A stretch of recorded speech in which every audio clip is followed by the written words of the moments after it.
जिनको बंद कर दिया गया।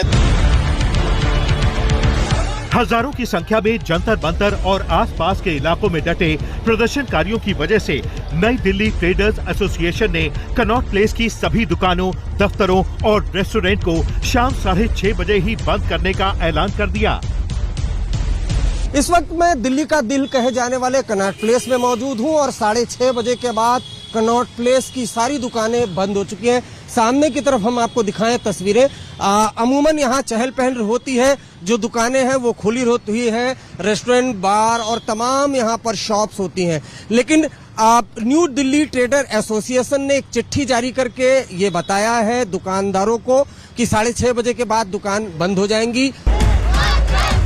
सरकार सीजेपी और उसकी अगुवाई में नीट पेपर लीक और शिक्षा मंत्री के इस्तीफे की मांग कर रहे छात्रों को शांत कराने और समझाने की हर मुमकिन कोशिश कर रही है। दिल्ली में अरविंद ओझा के साथ आज तक ब्यूरो।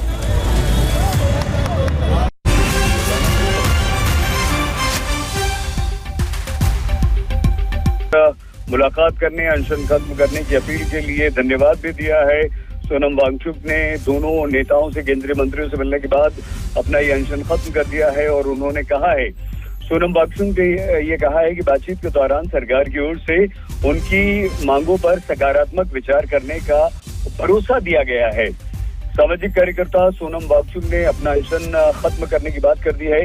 उन्होंने अपना अनशन खत्म कर दिया। हालांकि इसके लिए उन्होंने केंद्र सरकार के सामने कुछ शर्त भी रखी हैं। वांगचुक ने केंद्रीय मंत्री जेपी नड्डा और जितेंद्र सिंह को पत्र लिखकर दोनों नेताओं से अस्पताल आने और उनसे मुलाकात करने के लिए, अनशन खत्म करने की अपील करने के लिए धन्यवाद भी दिया।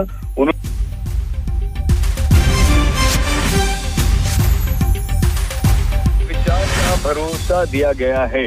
हिमांशु मिश्रा हमारी संवाददाता हमारे साथ हैं। हिमांशु, कुछ देर पहले आपसे बात हो रही थी, दोनों नेता पहुंचे थे, आपने बताया था कि इस समय मुलाकात चल रही है। क्या कुछ सकारात्मक बातें रही जिनके आधार पर सोनम वांगचुक ने हिमांशु अनशन खत्म करने का निर्णय लिया? मांगे थी उसको सरकार कंसिडर कर रही है। वो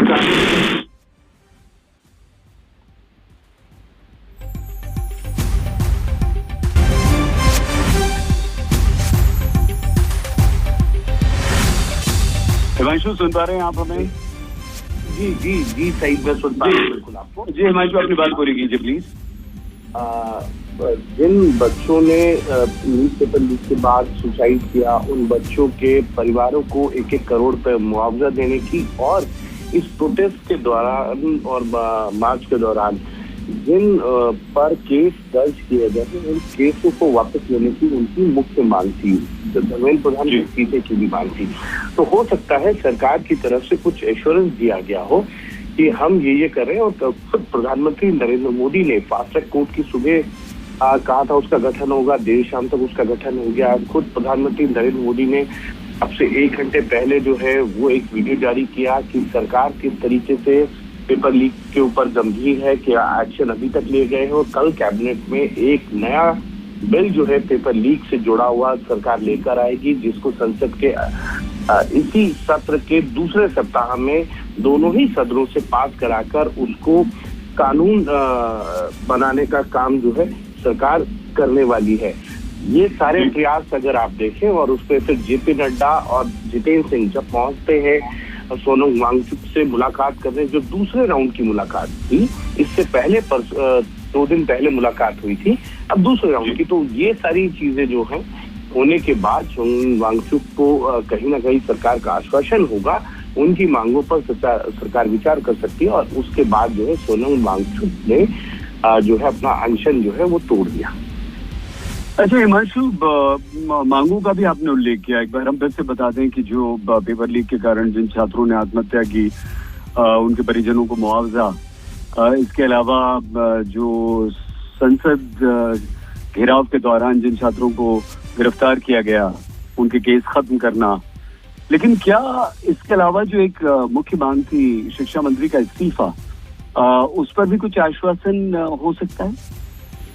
देखिए, उस पे कोई, मुझे नहीं लगता इस तरीके का आश्वासन सरकार की तरफ से दिया गया होगा, क्योंकि मांग भी लंबी चल रही थी और सरकार इस तरीके के एक्शन के मूड में नहीं थी। और आप देखिए इसी तरह, इसीलिए जो है वो 2 राउंड की मुलाकात जो है वो